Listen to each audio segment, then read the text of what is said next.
ప్రకటన 12వ అధ్యాయం 11వ వచనంలో వారు గొర్రెపిల్ల రక్తమును బట్టి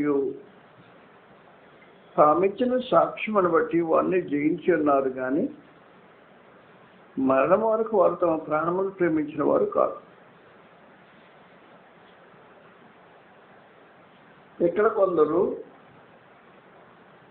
అపవాదిని జయించిన వారు, పరమ తండ్రి యొక్క ఉద్దేశంలో క్రీస్తునందున్న వారు, ఆయన శరీరం, ఆయన సంఘం అపవాదిని కాళ్ళ కింద తొక్కించాలనే ఉద్దేశం కలిగి ఉన్నాడు దేవుడు. రోమిలికి రాసిన పత్రికలో 16వ అధ్యాయం 20వ వచనంలో ఇలా రాబడింది. రోమిలికి రాసిన పత్రిక 16వ అధ్యాయం 20వ వచనంలో సమాధానకర్తయకు దేవుడు అంటే సాతానును మీ కాళ్ళ కింద శీఘ్రంగా చితకు దొక్కించును. సాతాన్ని కాళ్ళ కింద తొక్కించే కార్యక్రమం. తొక్కించడానికి చిన్నవాడు కాదు వాడు. ఎలాంటి వాడు అంటే వాడి రూపం చూస్తాం ఒకసారి. గ్రంథంలో 12వ అధ్యాయం, ప్రకటన 12వ అధ్యాయంలో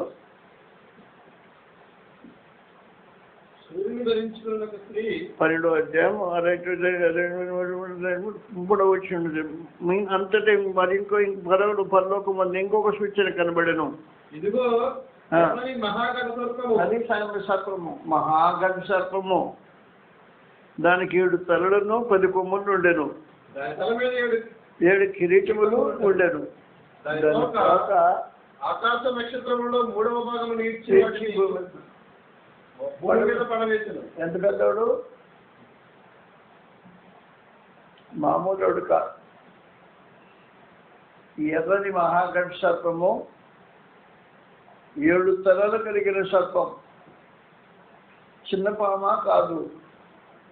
దాని తోక భూమి మీద ఉంటే తోక ఆకాశం నక్షత్రాలకు వెళ్ళిపోయి నక్షత్రాలు పడేసిందంట. ఎంత పెద్దదో. ఆ సాతానును మీ కాళ్ళ కింద దేవుడు శీఘ్రంగా చితకు దొక్కించాలని ఆలోచన కలిగిన వాడు ఉన్నాడు.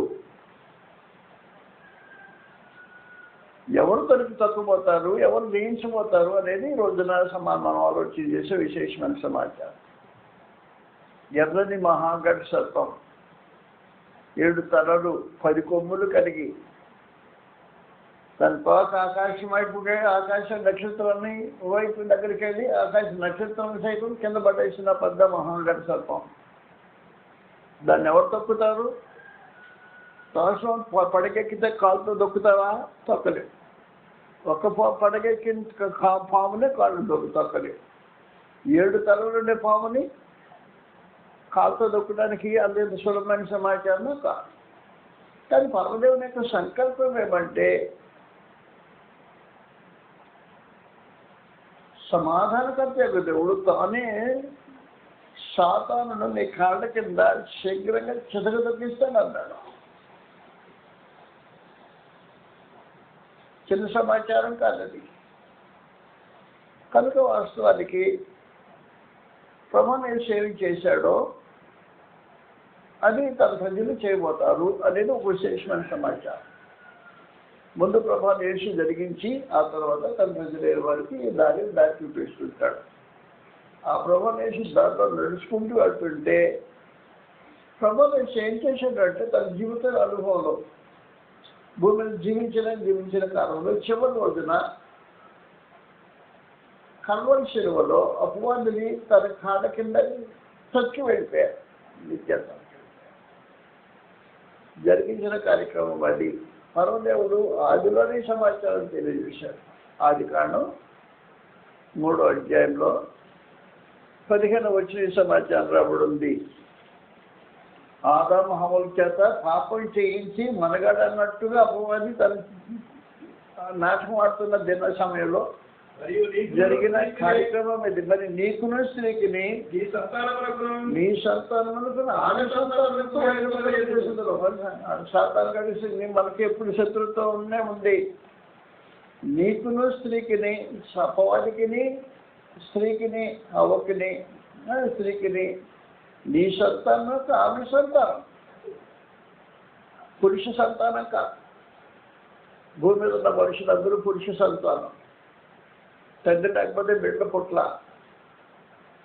స్త్రీ సంతానమైన వాడు ఒక్కడే, ప్రభువైన యేసు. పురుష బీజంతో సంబంధం లేకుండా పుట్టిన వాడు ఒక్కడే, ప్రభువైన యేసు. ఆయన స్త్రీ సంతానం. కాబట్టి నీకును స్త్రీకిని, నీ సంతానములకు ఆమె సంతానములకు వైరము కలుగజేస్తున్నారు. ఏం చేస్తే తర్వాత ఏమవుతుంది? నీకు తల మీద కొట్టును, మడమ మీద కొట్టును అని చెప్పి, నేను తల మీద కొడతాడు, తలను చిరగదొక్కుతాడు, నువ్వు మడ మీద కొడతావు. ఈ రెండు కార్యక్రమాలు జరుగుతుంది. కాబట్టి అపవాది చిన్నవాడేం కాదు. ప్రభువైన యేసు మడమలు కొట్టేసాడు డబ్బుకొని. అది తలను చిరగదొక్కేటప్పుడు జరిగిన కార్యక్రమం. నీకు స్త్రీకిని, నీ సంతానం సాంసారం వైరం కలుగు చేస్తాను. అది నేను తల మీద కొట్టును, నువ్వు మడి మీద కొడతావు. నీ చదవం చిరగదెక్కేటప్పుడు మడి మీద కొట్టే కార్యక్రమం ఇది. ఆది కాండంలోనే జరిగిన కార్యక్రమం. నీకును నీ స్త్రీకిని, నీ సంతానములకు ఆమె సంతానం, ఆమె సంతానం. ఈ రోజున ప్రభువైన యేసునందున్న వారు ఆమె సంతానమై ఉంటారు. ఆమె సంతానమైన వారు శీఘ్రంగా అపవాదిని కాళ్ళ కింద తొక్కుతారు. అపవాది కాళ్ళ కింద తొక్కాలంటే చిన్నవాడు కాదని మీకు ముందుగా తెలియజేశాను. 7 తలలు 10 కొమ్ములు కలిగి మహాగఢ సర్పం.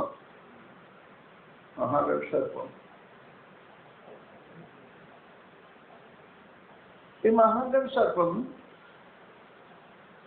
ఆది నుండి ప్రభువైన యేసు మీద కన్ను వేసి జీవితాన్ని కొనసాగించండి. ప్రభువైన యేసు భూమి మీదకి రానే వచ్చాడు. గలతీయులకు రాసిన పత్రికలో 4వ అధ్యాయం 4-5 వచనాల్లో కాలము పరిపూర్ణమైనప్పుడు దేవుడు తన కుమారుని పంపాను. ఆయన స్త్రీ యందు పుట్టి, అదిగో స్త్రీ సంతానం, స్త్రీ యందు పుట్టి మనం దత్తపుత్రం కావాలని ధర్మశాస్త్రంలో పడ్డవాడు విడిపోయి కానీ ధర్మశాస్త్రంలో పడ్డవాడాయను. స్త్రీ సంతానం ప్రభువైన యేసు. నీకును స్త్రీకిని అన్నప్పుడు నీ సంతానం ఆమె సంతానం కన్నప్పుడు స్త్రీ. కాబట్టి దేవుడు ఏం చేశాడు అంటే స్త్రీ సంతానంగా క్రీస్తుని భూమి మీదకి అవతరింపజేశాడు. రక్తవంశంలో పాలువాడుగా చేశాడు. రక్తవంశంలో పాలువాడుగా చేసిన ఉద్దేశమే అంటే హెబ్రీలకు 2వ అధ్యాయంలో 14 వచనం. కాబట్టి ఆ పిల్లలు రక్తమాంసంలో గలవారైనందున ఆ ప్రకారమే మరణమేక బలము గలవాని అనగపోవాలని మరణము ద్వారా నశింపజేయుటకును జీవితకాలం అంతే మరణానికి నాశములకు పడి వారు విడిపించిన రక్తమాంసంలో పాల్గొన్నారు. ప్రభువైన చేసిన ఒక విశేషమైన కార్యక్రమం. రక్తమాంసంలో పాల్గొనని ఉద్దేశం ఇది. నిన్ను విమోచించడానికి, అపవాది బంధకాల నుంచి విడిపించడానికి, అపవాది చెరగొని నిన్ను తీసుకెళ్ళి బంధకంలో పెడితే, బందీ గృహంలో పెడితే బంధకం నుంచి విడిపించడానికి ప్రభువైన యేసు రక్తమాంసంలో పాల్గొన్నాయి. యెషయా గ్రంథం 61వ అధ్యాయం 2వ వచనం రాబడింది. యెషయా గ్రంథం 61వ అధ్యాయం 2వ వచనంలో మన దేవుని ప్రతిదండను ప్రకటించుటకును దుఃఖాక్రాంతులందరినీ బోధించుటకును సియోనులో దుఃఖించు వారికి ఉల్లాస వస్త్రములు ధరింపజేయుటకును. 1వ వచనం చదువుతున్నాను ఒకసారి. ప్రభువు యెహోవా ఆత్మ నా మీదకి వచ్చినది, దీనులకు సువార్తమానం ప్రకటించుటకు యెహోవా నన్ను అభిషేకించెను, నలిగిన హృదయము గల వారిని దృఢపరచుటకును, చెరలో ఉన్న వారికి విడుదలను, అంటే సంగతి చెరలో ఉన్న వారికి విడుదలను, బంధింపబడిన వారికి విముక్తి. నువ్వు అపవాది చేత చెరలో బంధింపబడి ఉంటే నీకు విముక్తి కలిగించడానికి ప్రభువైన యేసు దాని ప్రత్యక్ష దాని కొరకు ఆయన ఏర్పాటు చేయబడ్డవాడు, ప్రతిష్ఠించబడ్డవాడు. మత్తయి సువార్తలో 12వ అధ్యాయం 29వ వచనం అన్నప్పుడు మత్తయి సువార్త 12వ అధ్యాయం 29వ వచనంలో అపవాది మనుషులను చెందా పెట్టుకుని ఉంటే వాటిని విడిపించడానికే ప్రభావం చేసిన ఒక విశేషమైన కార్యక్రమం. ఒకడు మొదట బలవంతుని బలవంతుని బంధింపనేలా ఎలాగో బలవంతుని ఇంటిలోకి వచ్చి అతని సామాగ్రి దోచుకొనగలడు. అట్లు బంధించితే వాడి ఇల్లు దోచుకుంటాడు. అది సమాచారం. కాబట్టి బలవంతుడు ఉన్నాడు, ఆయుధాలు ధరించుకున్నాడు, లోపల సొత్తు పెట్టుకున్నాడు, కాపలా కాస్తున్నాడు. ఎవడు తీసుకుంటే ఎవడు విడిపిస్తాడు అనే ఉద్దేశంతో తిరుగుతుంది అప్పవాడు. నేను పాపం చేయించి లోపల పెట్టేశాడు, బందీకాంలో పెట్టాడు. బందీకాంలో పెట్టేసి నువ్వు బయటికి రాకుండా ఉండడానికి కాపలా కాస్తున్నాడు, ఆయుధాలు ధరించి కాపలా కాస్తున్నాడు. అందరూ మామూలుడు కాదు బలవంతుడు. బలవంతుడు కాపలా కాస్తుంటే నేను విడిపించగలిగిన శక్తి, అప్పవాడిని జయించగలిగిన వాడైతేనే తప్ప తను మరొకటి. కాబట్టి ప్రభావం ఏం చేశాడు అంటే అపవాదితో పోరాడి పెనుగలాడి కల్వరిషలో జరిగిన ఒక విశేషమైన కార్యక్రమం. ఎందుకు పెనుగలాడారు? ఒక ఛాంపియన్ అపవాది, ఒక ఛాలెంజర్ ప్రభానేష్. ఛాంపియన్ని ఛాలెంజ్ చేయడానికి వచ్చాడు ప్రభానేష్. ఈ ఛాంపియన్కి సాటి అయిన వాడు ఎవడలేడు వాడు సర్వం మీద. ప్రతి వాణిని జయించి ఓర్చిపరుచుకునేవాడు ఈ ఛాంపియన్. ఛాంపియన్ లోపల ఉంటే ఛాలెంజర్ వచ్చాడు దాని మీదకి. ఛాలెంజర్ వచ్చి ఛాలెంజర్ గెలుస్తాడో ఛాంపియన్ గెలుస్తాడో యుద్ధం పోరాటం జరిగింది. ఈ పోరాటంలో ప్రత్యేకించి మొదటి పేతురు పత్రిక 4వ అధ్యాయం 2వ వచనంలో కార్యక్రమం. కాబట్టి ఏం జరిగిందంటే ఛాంపియన్ ఛాలెంజర్ మీద వచ్చి ఏం చేసాడు? ఆయుధం తెలుసుకొని లోపలికి వచ్చాడు. 2వ వచనంలో నిలబడింది. 4వ అధ్యాయం 2వ వచనం. శరీర విషయంలో శ్రమపడినవాడు శరీరమందు జీవించు మిగిలిన కాలం ఎగ మీదట మన జాతి నడుచుకొనక దేవుడి ఇష్టానుసారముగానే నడుచుకున్నాడు. మొదటి వచనం చదువుతాం. క్రీస్తు శరీరమందు శ్రమ పడేను కనుక ఆయుధములతో దీపమాన్ యేసు శ్రమ పడే ఆయుధాన్ని ధరించుకొని పోతానది కాదు. అపవాది శ్రమ పెట్టి లోపరుచుకోవడానికి ఉద్దేశించారు. శ్రమ పెట్టి లోపరుచుకోవడానికి అపవాది ప్రభువైన యేసు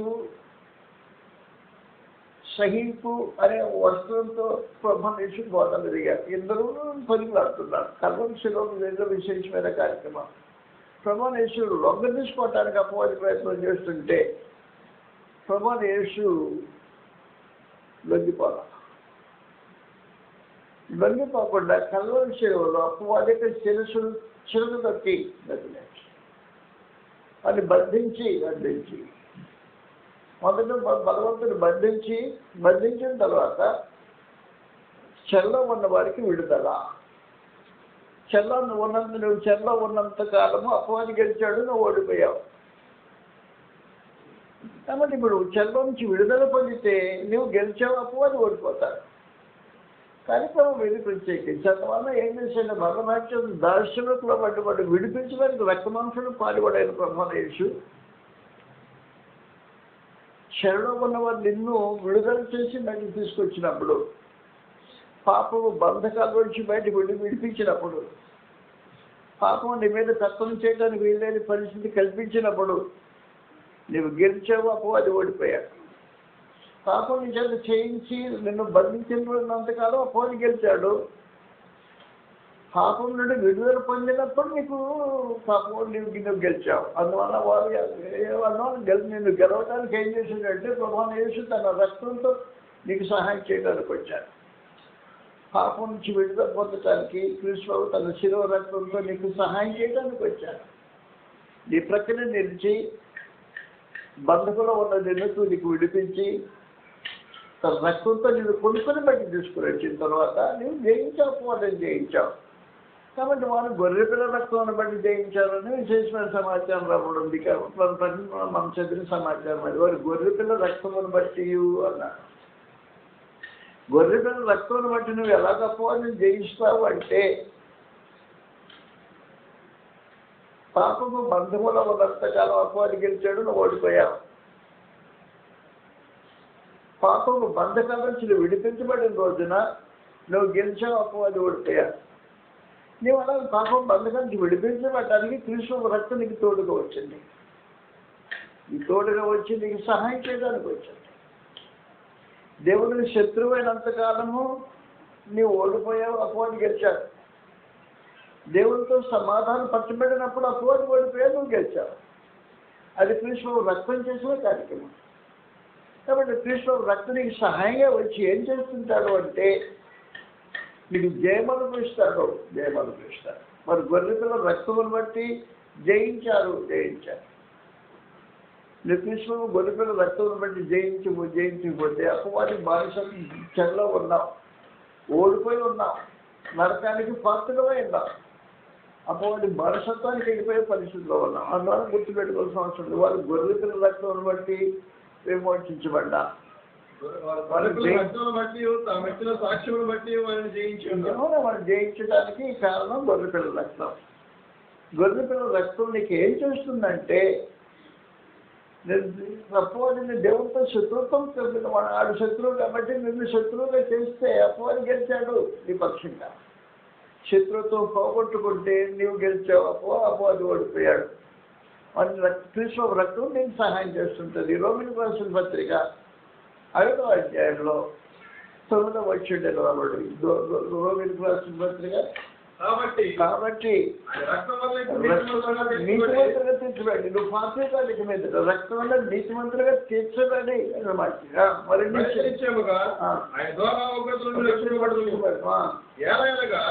శత్రువులమై ఉండగా ఆయన కుమారుని మరణము ద్వారా మనము దేవునితో ఆయన జీవించడం చేత దేవునితో సమాధానపరచబడిన నీవు శత్రువుగా అపవాది నువ్వు చేసి తన పక్షంగా చేర్చుకుంటే అపవాది పక్షంగా నిన్ను ఏం చేశాడంటే క్రీస్తు రక్తం ఏం చేసిందంటే నీ పక్షం నిలబడి దేవునితో సమాధానపరిచింది. దేవునితో సమాధానపరచబడినప్పుడు అపవాది ఓడిపోయాడు, నువ్వు గెలిచావు. క్రీస్తు రక్తం బట్టి కలిగిన నువ్వు దేవునితో సమాధానపడ్డావా? దేవునితో సమాధానపడితే నువ్వు గెలిచావు, అపవాది ఓడిపోయాడు. వారు గొర్రెపిల్ల రక్తం బట్టి వారిని జయించారు. నీ సొంత శక్తిని బట్టి జరిగిన కార్యక్రమం కదా. అపవాదిని 7 తలలు 10 కొమ్ములు కలిగిన వాడిని జయించడానికి నీ సొంత శక్తి సరిపోదు. అందువల్ల ప్రభువాన్ని ఏం చేసిందంటే తను జయించి అపవాదిని తన తలను చితకు దగ్గర ప్రభావం చేసి తన రక్తంతో నీకు సహాయం చేయడానికి వచ్చాడు. శత్రువులు ఉండగా ఆయన కుమారుని రక్తం ద్వారా మరణం ద్వారా మనం దేవునితో సమాధానం పరచబడ్డాం. అపవాదిని జయించి ఆ రక్తం బట్టి జయించుకుంటాం. కాబట్టి నువ్వు పాపం నుంచి విమోచింపబడితే అపవాదిని జయించిన వాడు అయి ఉంటావు. పాపము బంధకాల్లో ఉంటే అపవాది గెలిచాడు, నువ్వు ఓడిపోయావు. సమాచారం అది ప్రత్యేకించి 2 క్రీస్తు రక్తం ఏం చేస్తుందంటే సంధి చేస్తుంది. అది శత్రువులు సంధి చేసే కార్యక్రమం జరుగుతుంది. కొలసీలకు రాసిన పత్రిక 1వ అధ్యాయంలో 20వ వచనంలో రాబడి. కొలసీ 1వ అధ్యాయం 20వ వచనంలో ఆయన సంధి చేసి దేవునితో సంధి కుదిరితే అపవాది ఓడిపోయాడు, నువ్వు గెలిచావు. క్రీస్తు రక్తం వల్ల జరిగిన కార్యక్రమం దేవునితో కలిగిన సంధి. అపవాది ఓటమికి నీవు గెలవడానికి కారణం రావడానికి కారణం ఎవరంటే క్రీస్తు శిలువ రక్తం చేత సంధి చేసి. కాబట్టి ప్రభు నేను ఏం చేస్తుంటాడని తన రక్తంతో నీ పాపాన్ని కడిగివేస్తాడు కార్యక్రమం. నీ పాపాన్ని కడిగివేసి క్రీస్తు రక్తం చేత ఎవరి పాపాలు కడిగివేయబడ్డాయో వారు గొర్రెపిల్ల రక్తమును బట్టి అపవాదిని జయించిన వారు ఉంటారు. కనుక 1వ అధ్యాయం 6వ వచనంలో గ్రంథం ఇలా కట్టండి. ప్రకటన 1:6 అధ్యాయంలో ఏముంది అంటే ప్రకటన 1వ అధ్యాయం 6వ వచనం. మనం ప్రేమించు రక్తం వల్ల మన పాపముల నుండి మనల్ని విడిపించడానికి, పాపం నుంచి విడిపించాడు. మనం కడిగినవాడు, పాపాన్ని కడిగి వేసిన ప్రభావం యేసుని విజయం అనుభవించాడు. గొర్రెపిల్ల రక్తం చేత నువ్వు జయించుతాడు. కాబట్టి నీ పాపాలు కడిగి వేయబడితే అపవాది ఓడిపోయాడు, నువ్వు గెలిచావు. గొర్రెపిల్ల రక్తమును బట్టి జయించినవా? నీ పాపంలో నిల్చున్నావా? నువ్వు పాపంలో నిల్చుంటే అపవాది గెలిచాడు, నువ్వు ఓడిపోయావు. దేవునితో శత్రువై ఉంటే అపవాది గెలిచాడు, నువ్వు ఓడిపోయావు. దేవునితో సమాధానపరచబడకపోతే నువ్వు ఓడిపోయావు, అపవాది గెలిచాడు. నువ్వు దేవునితో సర్దిచేపు కుదిరితే నువ్వు గెలిచావు, అపవాది ఓడిపోయాడు. దేవునికి నీకు సర్ది కుదిరిందా? దేవుడు నీవు సమాధానం పడ్డారా? నీ పాపాలకు నీవు నీతిమంతులుగా తీర్చబడ్డావా? క్రీస్తు రక్తం వల్ల క్రీస్తు రక్తం నీకు వచ్చి సహాయం చేసి దానికి అపవాదిని జయించిన ప్రభావం యేసు నీ సహాయానికి వచ్చి ఆయన రక్తంలో నీకు సహాయం చేయడానికి వచ్చాడు. వారు గొర్రెల రక్తం బట్టి వాళ్ళు జయించారు. కాబట్టి ఎవరైతే క్రీస్తు ప్రభులోనికి ప్రవేశించారో, ఎవరి పాపాలు కడిగివేయబడ్డాయో కడిగివేయబడ్డ వారు అపవాదిని జయించి ఉన్నారు. కాబట్టి వాస్తవానికి మనల్ని ప్రేమించచ్చు, తన రక్తం వలన మన పాపములను విడిపించిన వానికి కాదు. అక్కడ కింద మాటలు కడిగిన వానికి, వాస్తవానికి ఆది భాషలో కడిగిన వానికి. పాపాన్ని కడిగివేసిన క్రీస్తు బాబు. కాబట్టి ఎవరి పాపాలు క్రీస్తు రక్తం చేత కడిగివేయబడ్డాయో వారు అపవాదిని జయించిన వారు, అది రక్తం చేత గ్రహించిన వారు. ఈ పాపాలు కడిగివేయబడ్డానికి ప్రత్యేకమైన సమాచారం ఏర్పడుతుంది. అపోస్తుల గ్రంథం 22వ అధ్యాయం 16వ వచనంలో ఇలా రాకుండా, అపోస్తుల కార్యం 22:16లో కనుక నీవు కలువ చేయడం ఎందుకు? ఆయన నామమును బట్టి ప్రార్థన చేసి బాప్తిస్మము పొంది నీ పాపములు కడిగి వేసుకో. ఎవరి పాపములు కడిగివేయబడ్డాయో వారు అపవాదిని జయించినవా? ప్రభనేషు నీవు రక్తంతో నీ పాపాలు కడిగివేయడానికి దగ్గరకు వచ్చాడు. నీవేం చేయాలంటే దాన్ని సద్వినియోగం చేసుకొని బాప్తిస్మము పొంది పాపాలు కడిగి వేసుకోవాల్సిన మంది. బాప్తిస్మం పొందితే పాపాలు కడిగివేయబడతాయి. పాపం చేయలేదంటే నీకు బాప్తిస్మంలో విలువ ఉండదు, క్రీస్తు రక్తంతో సంబంధం ఉండదు, క్రీస్తుతో నీకు బాంధవ్యమే ఉండదు. పాపాన్ని గుర్తించి తన పాపం విషయమే మారు మనసు పొంది పాప క్షమాపణ మీద బాప్తిస్మం పొందిన రోజున పాపాలు క్రీస్తు రక్తం చేత కడిగివేయబట్టే బంధకాల నుంచి విడుదల పొందిన నీవు క్రీస్తు రక్తం చేత విడిపించబడ్డా నీవు అపవాదిని జయించావు. అపవాది ఓడిపోయాడు. వారి గొర్రెపిల్ల రక్తం బట్టి జయించారు. నెంబర్ 1. గొర్రెపిల్ల రక్తం బట్టి జయించడం రెండవ కార్యక్రమం ఉంది. క్రీస్తు దానికి వచ్చినప్పుడు మారు మనసు పొంది పాపక్షమాపణ బాప్తిస్మం పొందిన మొదటిసారి పాపం నుంచి కడిగివేయబడి పరిశుద్ధపరచబడ్డావు కనుక నీతిమంతుడిగా తెచ్చబడిన కారణాన, ఈ నీతిమంతుడిగా తెచ్చబడిన వ్యక్తి దేవుడితో సమాధానపరచబడ్డ కారణాన నువ్వు అపవాదిని జయించావు. రక్తం బట్టి జయించే కార్యక్రమం ఇది సొంత శక్తిని బట్టి జరిగిన కార్యక్రమం కాదు. జయించావు, క్రీస్తులోకి వచ్చావు, జీవితం కొనసాగిస్తున్నాం. విశ్వాసంగా కొనసాగించుతున్నప్పుడు అజ్ఞానకృతులు తెలియక అవిశ్వాసం వల్ల చేసిన పొరపాటు లేదు, దారి తెలియక దారి తప్పిపోయిన వాడు 2 రకాలు జరుగుతాయి. ఒకటి తెలియక చేసే పాపం, రెండవది దారి తెలియక తప్పిపోయే మనుషులు. దారి తెలియక తప్పిపోతే పాపంలో ఉన్నాం కాబట్టి అపవాది నిన్ను మళ్ళీ పాపం వశపరచుకోవడానికి ప్రయత్నం చేస్తున్నాడు. అపవాది గెలిచాడు, నిన్ను లోపరుచుకుని గెలిచాడు. నేను దారి తప్పించి అపవాది గెలిచాడు. తెలియక విశ్వాసంలో చేసిన పొరపాటుకు నువ్వు అపవాది గెలిచాడు. కాబట్టి నేను మోసగించి అపవాది బహు రైతుగా పీకగలవాడు. మరి ఎలాంటి వాడు అంటే 2 కొరింథీ తంత్రవండి వాడు. 2 కొరింథీ 4వ అధ్యాయంలో ఈ సమాచారం రాబడింది. అపవాది కొంతగొండి అన్నమాట. 11వ వచనంలో నేనేమైనా క్షమించింటే సాతాను వల్ల మోసపరుచుకున్నట్లు మీ నిమిత్తము క్రీస్తు సముఖమందు క్షమించి ఉన్నాను. సాధారణ తంత్రములను మనం ఎరుగని వారము కాదు. సాతాను తంత్రపడి అంటే ఎలాంటి తంత్రాలు ఏర్పాటు చేసి మనుషులు మోసగించి పడేసేవారు. కాబట్టి సాతాను తంత్రంతో నేను పడేసాడు అనుకో. పడేసిన తర్వాత నువ్వేం చేస్తావు? ఒకవేళ ఆదాంలాగా పాపాన్ని కప్పుకోవడానికి ప్రయత్నం చేసేవాడికి కప్పుకోవడానికి గెలిచాడు, నువ్వు ఓడిపోయావు. కయ్యింలాగా సమర్థించుకోవడానికి ప్రయత్నం చేసావు, అప్పుడు గెలిచాడు, నువ్వు ఓడిపోయావు. కానీ వాస్తవానికి ఏం జరగాలి అంటే యథార్థ హృదయంతో పరమదేవుడు మనస్సాక్షిలో కూడా పెట్టాడు. నీ మనస్సాక్షి దోషారోపణ జరిగిస్తుంది. అప్పుడు నీ మనస్సాక్షి దోషారోపణ చేస్తున్నప్పుడు అప్పుడు గెలిచాడు, నువ్వు ఓడిపోయావు. కాబట్టి కుతంత్రం చేసిన అపవాది కార్యక్రమం. కాబట్టి రణరంగం ఎలాంటిదంటే చాలా కీర్తితో కూడా రణరంగం. నీ మనస్సాక్షి దోషారోపణ ఎవరు మనస్సాక్షి దోషారోపణ చేస్తుందో గుర్తుపెట్టుకుంటే నువ్వు అప్పుడు ఓడిపోయావు, అప్పుడు గెలిచాడు అని దాని అర్థం వేరే అర్థం లేదు. కాబట్టి ఇప్పుడు ఏం చేయాలంటే మనస్సాక్షి దోషారోపణ నుంచి మనుషులు విడుదల పొందాలి. విడుదల పొందడానికి క్రీస్తులో రక్తమే సహాయం చేస్తుంది, మరి వేరే గతి ఉండదు. ఏప్రిల్ రాసిన పత్రిక 9వ అధ్యాయంలో 14వ వచనంలో రాబడింది.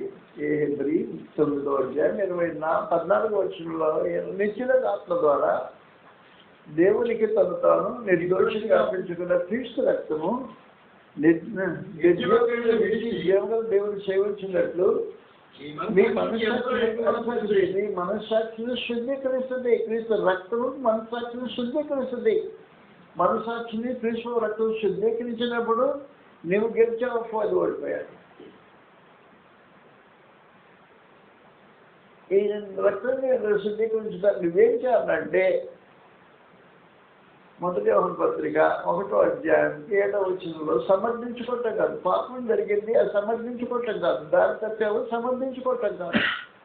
వేరే త్రావుకి వెళ్ళిపోతున్నావు, సమర్థించుకోవటం కాదు. కాలు జారింది, సమర్థించుకోవటం కాదు.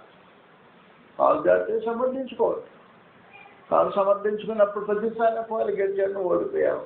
కాబట్టి అపవాదిని గెలవాలి అంటే 10 మార్గం, ఒకటే మా మార్గం. 1వ అధ్యాయం 7వ వచనంలో అయితే ఆయన వెలుగులో ఉన్న ప్రకారము మనమును నడుచునే కదా మనమును అన్యోన్య సహవాసం గర్వాలు వెళ్దాము. అప్పుడు ఆయన కుమారునికి యేసు రక్తము ప్రతి పాపం నుండి మనల్ని సమాచారం. కాబట్టి మన పాపను ఒప్పుకుంటే సమర్థించుకుంటే కాదు, ఆధారంగా కప్పుకుంటే కాదు. కాబట్టి పాపాన్ని దాచిపెట్టుకునేవాడు అపవాది గెలిచాడు, ఓడిపోయావు. నేను తిరిగి బంధకాల్లో పెట్టేశాడు. కాబట్టి ఇప్పుడు అపవాదిని జయించడానికి ఏం చేయాలంటే 2వ కార్యక్రమం నీ మనస్సాక్షిలో ఉండే పాపమును శుద్ధీకరించుకోవడం కార్యక్రమం. క్రీస్తు రక్తం చేసే కార్యక్రమం. రక్తం వల్ల జయిస్తాం. క్రీస్తు రక్తం వల్ల జయించే కార్యక్రమం. నీ పాపాన్ని ఒప్పుకుంటే ఆయన నమ్మదగిన వాడు నీతిమంతుడు కనుక సమస్య దుర్నీతిని పవిత్రంగా చేస్తారు. కాబట్టి అపవాదిని మనస్సాక్షి పవిత్రం ఎప్పుడైందో అపవాదిని జయించిన వాడు అయింటారు. రక్తం వల్ల జయించిన కార్యక్రమం. కాబట్టి వాడు గొర్రె పిల్ల రక్తం వాడు జయించారు. 2 కార్యక్రమాలు చెప్పాను. ఒకటి, పాపము బంధకంలో బందీగా ఉన్నావు నీవు. క్రీస్తు రక్తం చేత విడుదల పొందటానికి మారు మనసు పొంది పాపక్షమాపణలు బాప్తిసం పొందినప్పుడు నీ పాపాలు ఆయన రక్తం వల్ల కడిగివేయబడితే అపవాది ఓడిపోయాడు, గెలిచావు. 2వది, మార్గంలో కొనసాగుతున్నావు, తెలియలా, తప్పిపోయావు, అపవాది గెలిచాడు, నువ్వు ఓడిపోయావు. బలహీనతతో ఏదో తప్పు చేసావు, అపవాది గెలిచాడు, నువ్వు ఓడిపోయావు. కానీ తిరిగి నీ పాపాన్ని ఒప్పుకుంటే, సమర్థించుకోకుండా ఉంటే క్రీస్తు రక్తం నీకు సహాయం చేయడానికి వచ్చి నీ పాపాన్ని కడిగి వేస్తుంది. కాబట్టి నువ్వు అపవాదిని జయిస్తావు. కాబట్టి 2 కార్యక్రమాలు అపవాదిని జయించేందులా. మొదట క్రీస్తు రక్తంలో కడగబట్టడానికి బాప్తిసం పొందే కార్యక్రమం మొదటిది. రెండవది నీ పాపాలు ఒప్పుకోవటం అనే రెండవ కార్యక్రమం జరుగుతుంది. అపవాదిని ఏంటి రక్తం వల్ల జయించావు. రెండు ఇచ్చిన సాక్ష్యం వల్ల అపవాదిని జయించారు అన్నాడు. రక్తం వల్ల పాపం అనేది అపవాదిని జయించే కార్యక్రమం. 7 తలలు 10 కొమ్మలు కలిగిన వాడిని జయించడం చిన్న సమాచారం కాదు. దేవుడి ఉద్దేశం ఏమంటే నీ కాళ్ళ కింద వాడిని తొక్కించాలనుకుంటున్నాడు. జయించడం మాత్రమే తొక్కించాలనుకుంటున్నాడు. కాబట్టి 7 తలల వాడిని కాళ్ళ కింద తొక్కటం అనే కార్యక్రమం ఇది ఆత్మ సమాధాన కార్యక్రమం. కాబట్టి దేవునికి నీకు పక్షంగా గొప్ప ఆలోచనలు ఉన్నాయి. క్రీస్తు శిలువ రక్తంతో నీకు సహాయం చేయడానికి ప్రక్కనే నేను నిలబడి ఉన్నాడు. కాబట్టి యేసు యొక్క సహాయం తీసుకుని జీవితం కొనసాగించడం అవసరమంట.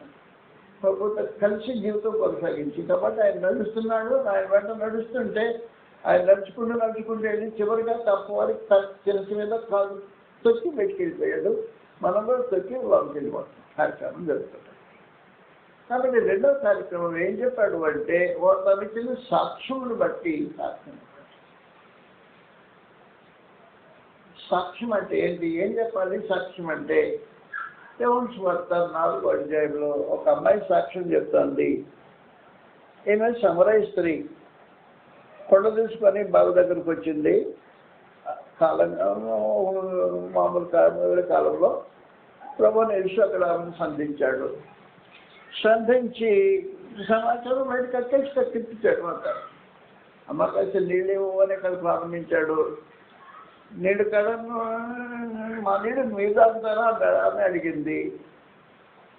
మా నీళ్ళు నేను సమరయ స్త్రీని నువ్వు ఈదురు కదా మా నీళ్ళు మీరు తాగరు కదా అంటే మొదలెట్టేసింది. నువ్వు నీళ్ళు సంగతి పెట్టేసి నేను నీళ్ళు అడిగా ఎవడో నువ్వు నీకు తెలుసుంటే నువ్వే నన్ను అడుగుతుందని కన్వర్సేషన్ కొనసాగించి అయ్యా ఆ నీళ్ళు నాకు ఏమంటే 10 మినిట్లు తీసుకురమన్నాడు. నాకు 10 మినిట్లు లేదయ్యా అని మొదలు లేదన్నా మాకు నిజమేలే, కానీ ఇప్పుడు ఉన్నవాడు నీవాడు కాదు. 5 నీ పెరుగుట్లు ఉన్నారు కదా, ఇప్పుడు ఉన్నవాడు నీవాడు కాదు అని చెప్పేసి గుండె వంశపోయింది. ఉన్న సంగతులన్నీ బయట కక్కెట్టించాడు. కక్కెట్టించిన తర్వాత కొండలు పెట్టి ఊరికి వెళ్ళిపోయింది. చదువుతానికి 4వ అధ్యాయంలో యోహాను సువార్త 4వ అధ్యాయంలో ఆమె సాక్ష్యం చెప్తోంది. ప్రత్యేకించి సాక్ష్యం ఇచ్చి సాక్ష్యము సాక్ష్యం బట్టి జయించాలనే మాటలు మనం ఆలోచన చేస్తాం. ప్రత్యేకించి 4వ అధ్యాయంలో 39వ వచనము నేను చేసినవన్నీ నాతో చెప్పినని సాక్ష్యం ఇచ్చిన స్త్రీ మాటను బట్టి ఆ ఊరిలోని అనేక విశ్వాసం మంచిది. నేను చేసినవన్నీ నాతో చెప్పాను. నా గుర్తంతా బయట పెట్టాడు. నా బ్రతుకంతా కడిగేశాడు. ఈయన మెస్సియా కదా అని చెప్పిన సాక్ష్యం చెప్పడం ప్రారంభించాడు. కాబట్టి నీవు సాక్ష్యం చెప్పే కార్యక్రమం నీకు విమోచనకు ఆధారమైన కార్యక్రమం నువ్వు చెప్పాల్సిన అవసరం ఉంది. ప్రభావేశ నీ పక్షంగా ఏం చేశాడు నువ్వు ఇతరులకు చెప్పాల్సిన బాధ్యత ఉంది. అలా నువ్వు చెప్పితే అపవాదిని జయిస్తావు. నోరు మోసుకునే అపవాదిని మీద నేను ఓడించేశాడు అన్నమాట. అనేక మంది నోరు మోసుకుని జీవితం కొనసాగిస్తారు. అపవాది గెలిచాడు, ఓడిపోతున్నావు. ఏం చెప్పాలి అని చెప్పాలి సమాచారం. ఆయన దేవుని స్వరూపం కలిగిన వాడు, తల్లఫలో మహిమ సింహాసనాన్ని ఆశీర్వైన వాడు, దేవతతో స్థుతిని పొందేవాడు, తనకు సౌభాగ్యాన్ని వదిలిపెట్టి దేవుడితో ఉండే ప్రత్యేకమైన అంతస్తును ప్రక్కన పెట్టేసి నన్ను రక్షించడానికి మనిషి పోలిక పుట్టాడు. మనిషి పోలిక పుట్టినప్పుడు దాసులు అమ్మాయిని భయంకరమైన పరిస్థితి. ఈరోజు చదివేశాం. చదివిన దాంట్లో ఏం కనబడ్డాడంటే ఒక పశువుల తొట్లో పడుకోండి కట్టుబడ్డాడు. యోసేపు తీసుకెళ్ళాడు. మన ఊరికి వెళ్తాం పడ్డాడు, తీసుకెళ్తాడు. ఊర్లో ఇల్లు లేదు, సొంత ఊర్లో ఇల్లు లేదు. గర్భవతి ప్రసవించే సమయం వచ్చేసింది. సత్రాన్ని తీసుకెళ్దాం అనుకున్నా, సత్రంలో స్థలం లేదు. ఆకలి పశువుల పాకలోకి తీసుకెళ్ళిపోయాడు. పశువుల పాకలో తీసుకెళ్ళిపోతున్నా ఈ మంది పరిస్థితులు తొట్టి పశువులకు గడ్డేసిన తొట్టిలో పన్నులు పెట్టాడు. లేచిన జీవితం కొనసాగించాడు. పేదరికం కుటుంబం. తండ్రిగా భావించబడే యోసేపు ఒక వడ్రంగి. ఈ వడ్రంగి వాడి కుటుంబంలో ప్రభువైన యేసు జన్మించిన తర్వాత రమారమి 8 మంది పిల్లకాయలు పుట్టారు. 4 మగాళ్ళు. ఆడవాళ్ళు ఎంతమంది లక్షలు ప్రత్యేక పేరు చెప్పలేదు, కానీ మీరు చాలా మంది కాబట్టి 8 మంది పిల్లకాయలు ఉన్నారనుకో సంవత్సరం సంసారం. ఈయన 9వ వాడు. ఆడిద్దరు 11 మంది సంసారంలో ఒక వడ్రంగి కుటుంబం వృత్తితో సంపాదించే సంపాదన ఎంత ఉంటుందో ఆ జీవితం ఎలాగుంటుందో ఎలాగని గడిపారు నిజంగా దరిద్రుడు. అందువల్ల ప్రభువు నుంచి ఏం చేశాడు అంటే దరిద్రుడు అయ్యాడు అన్నాడు. 2 కొరింథీ 8వ అధ్యాయం 9వ వచనంలో మన ప్రభువైన యేసు యొక్క కృపను మీరు ఎరుగుదురు కదా, ఆయన ధనవంతుడు అయ్యింది మీరు తన దారిద్ర్యం వల్ల ధనవంతులు కావాలని నేను నిమిత్తం దరిద్రుడు అయ్యాడు. ప్రభువైన యేసు దరిద్రుడై గుర్తింపు లేని సృష్టికర్త గుర్తింపు లేకుండా జీవితం జీవించి అనామకుడుగా బ్రతికి అనేక తృణీకరింపబడి కళకు కలవలసిన దేవుని చేత కూడా శాపగ్రాహి విడవబడిన ప్రభావం. ఈయన నీ పాపంలో నేను రక్షించడానికి రక్తం కార్చిన వాడు, రక్తంతో నీ సహాయం చేయడానికి వచ్చి ఆయన గురించి నువ్వు మాట్లాడాల్సిన అవసరం ఉంది. ఆయన దాని గురించి మాట్లాడితే నువ్వు ఆయన గురించి సాక్ష్యం ఇస్తున్నావు అన్నమాట. ప్రభువైన నీకు ఏం చేశాడు, ఎవరు ఆయన ఏం చేశాడు అనే సంగతి వర్షం చెప్పకుండా నోరు మూసుకుని ఉంటే అపవాది గెలిచాడు, నువ్వు ఓడిపోయావు. మనుషులు ఈ సంగతులు చెప్పరు. ఓటమిని అంగీకరిస్తారు కానీ జయాన్ని అంగీకరించు. నోరు మూసుకొని ఉంటారు, ఏదైనా మాట్లాడతారు కావాలంటే. కాబట్టి ఈ సంగతులు మాట్లాడు. కాబట్టి నువ్వేం చేస్తున్నావు అంటే ఓడిపోతున్నావు. వారు ఇచ్చిన సాక్ష్యమును బట్టి ఆయన మొత్తం వాడిని జయించారు. అపవాదిని జయించడానికి 2వ కారణం ఏమంటే మనం వలిచిన సాక్ష్యం. ఏం సాక్ష్యం అని చెప్పారు? ప్రభువైన యేసు నీకేం చేశాడు, ఆయన ఏం చేశాడు, ఏం త్యాగం చేశాడు, ఆయనకి ఏం త్యాగం చేశాడో నువ్వు ఇతరులకు చెప్పడం అనేది నువ్వు అంచనా నువ్వు వచ్చిన సాక్ష్యం అని నువ్వు చెప్పే సాక్ష్యం. దాన్ని బట్టి నువ్వు అపవాదిని జయిస్తావు. అపవాది ఓడిపోతాడు. వారు చిన్న సాక్ష్యమును బట్టి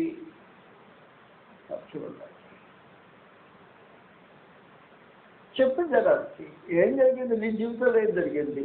నాకేం జరిగిందంటే నేను చేసినవన్నీ నాతో చెప్పిన వాడు నా మెస్సియా కాడా అన్నాడు ఆ సమరస్త్రీ. అనేక మంది విశ్వాసం ఇచ్చారు. అలాగన్నా నీవిచ్చే సాక్ష్యం బట్టి అనేక మంది విశ్వసించేటట్టుగా సాధనమై అవసరమైంటది. అపవాది ఓడిపోవాలంటే నువ్వు గెలవాలంటే పద్ధతి ఇదే. 2వ పద్ధతి, వేరే పద్ధతి లేదు. కాబట్టి అపవాదిని గెలిచే వాళ్ళు ఏం చేస్తుంటారంటే తాము ఇచ్చిన సేవని సాక్ష్యం ఇస్తారు. ఏమని చెప్తుంటారంటే ప్రభువైన యేసు అన్ని ఎలా రక్షించాడు, రక్షించడానికి ఏం త్యాగం చేశాడు, ఏం వదులుకున్నాడు చెప్పు,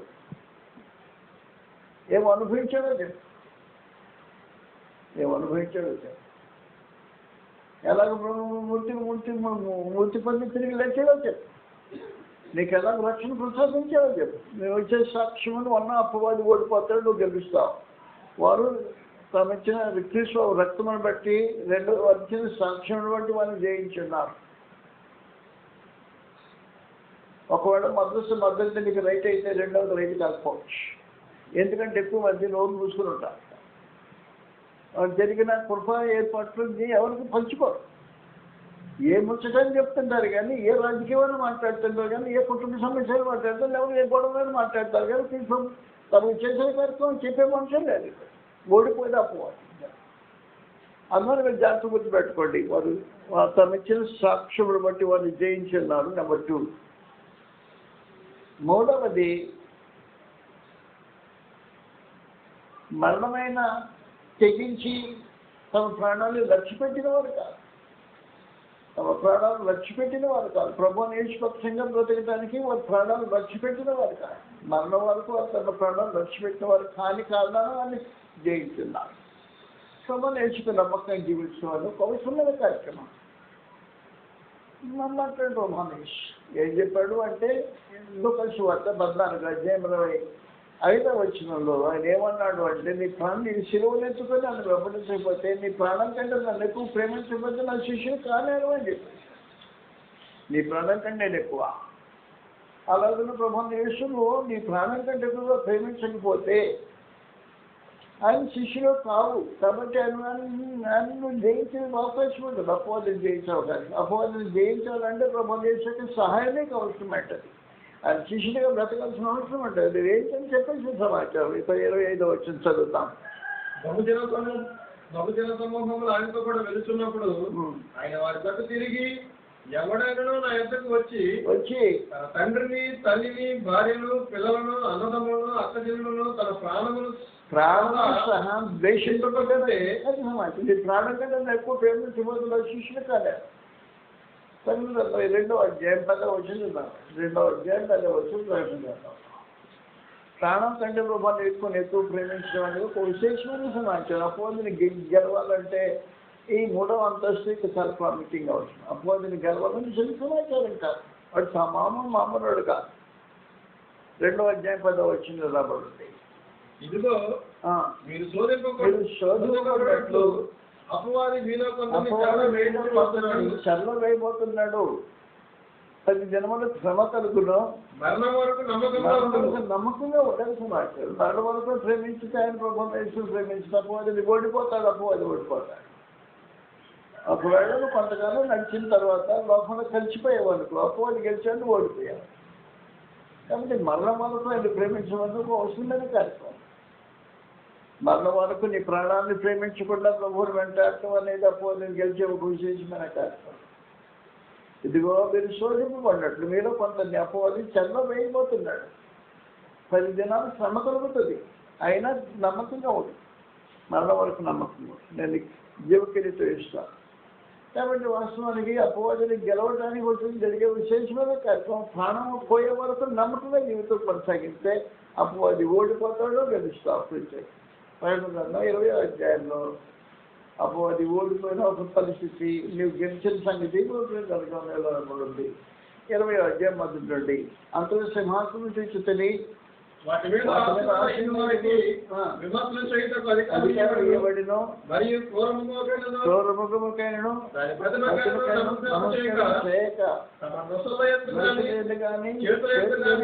దాన్ని ముద్రించుకొని వేయించుకొనని వారిదే యేసు విషయమై తాము ఇచ్చిన సాక్ష్యం దేవుని వాక్యమై నిమిత్తము శిక్షణ చేయబడిన ఆత్మశుద్ధిని వారు బ్రతికిన వారే వారు బ్రతికిన వారే అపవాదిని జయించి వెలుగులో రాజ్యం చేసింది. అపవాది చెరసాలలో అపవాది వారి కాళ్ళ కింద అపవాది సింహాసనం మీద అపవాదిని జయించిన ఒక విశేషమైన ప్రాణం పోయే వరకు నమ్మకంగా ఉన్నవారు.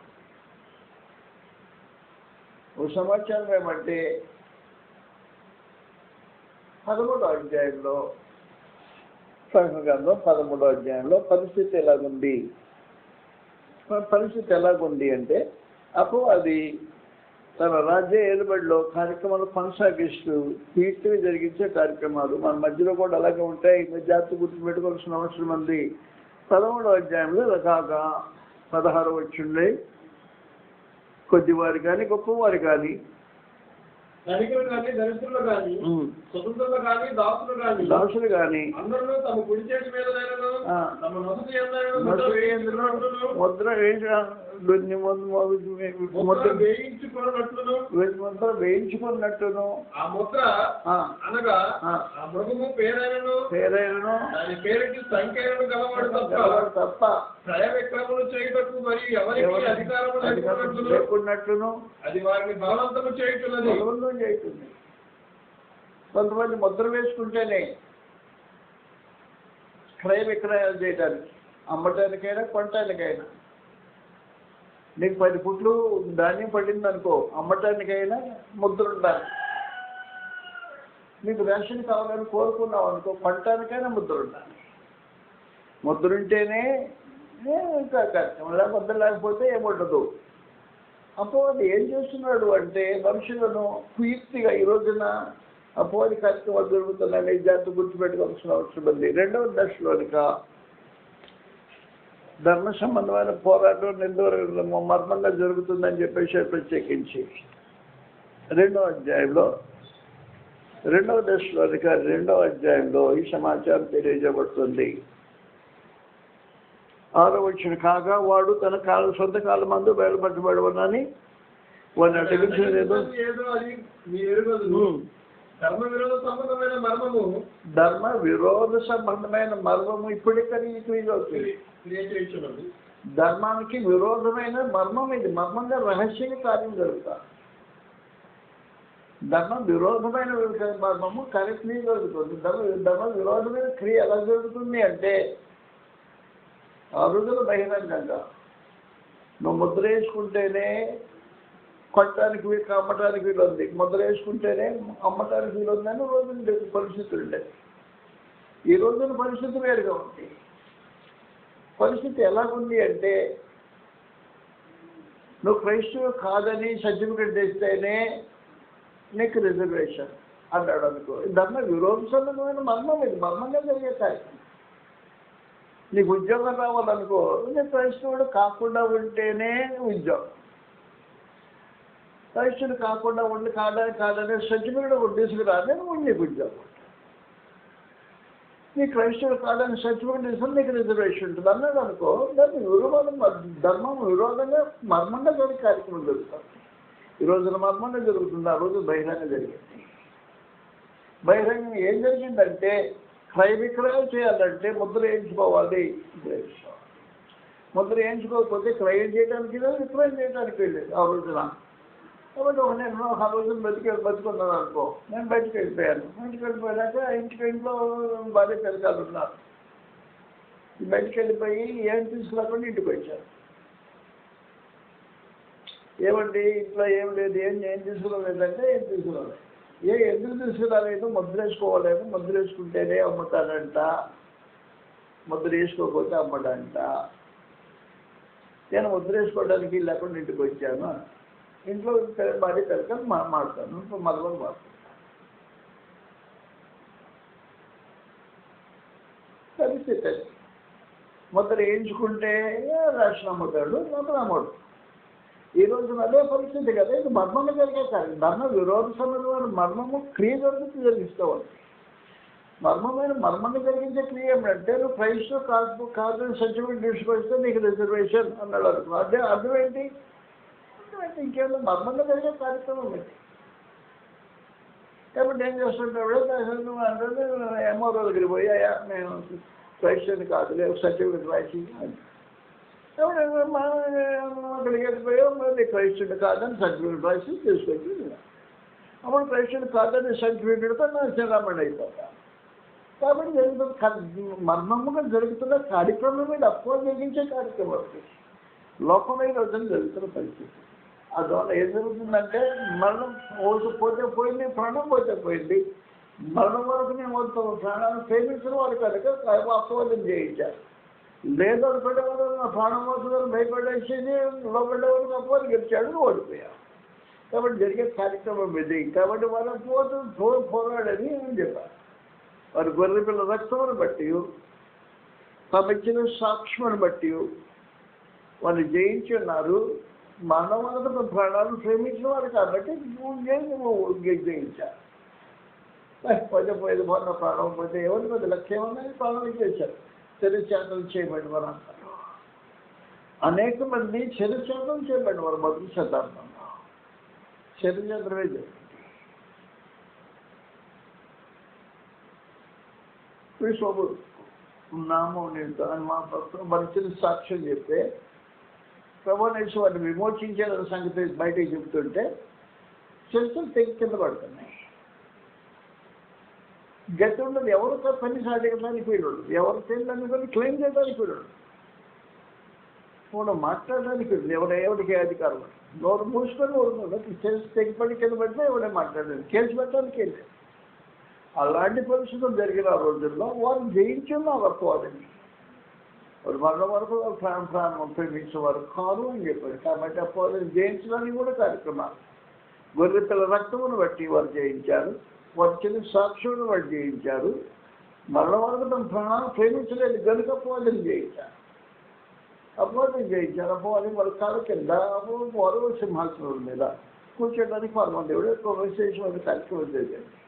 అందువల్ల ఈ జీవన పోరాటం జాగ్రత్తగా ఆలోచించాల్సిన అవసరం ఉంది. ఇది చాలా సీక్రెట్గా జరుగుతున్న కార్యక్రమం. ఇది కార్యక్రమం బయటికి తెలిసే సమాచారం కాదు. అపవాది భయంకరమైన వాడు.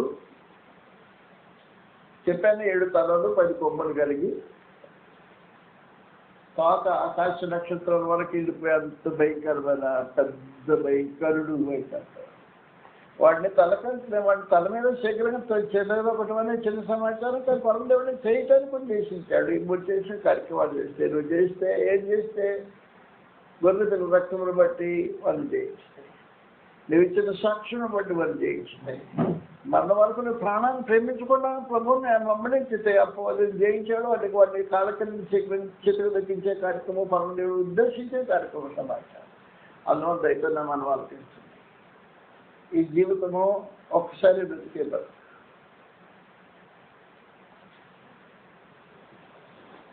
మాటికి అనుగ్రహించబడే అవకాశం కాదు.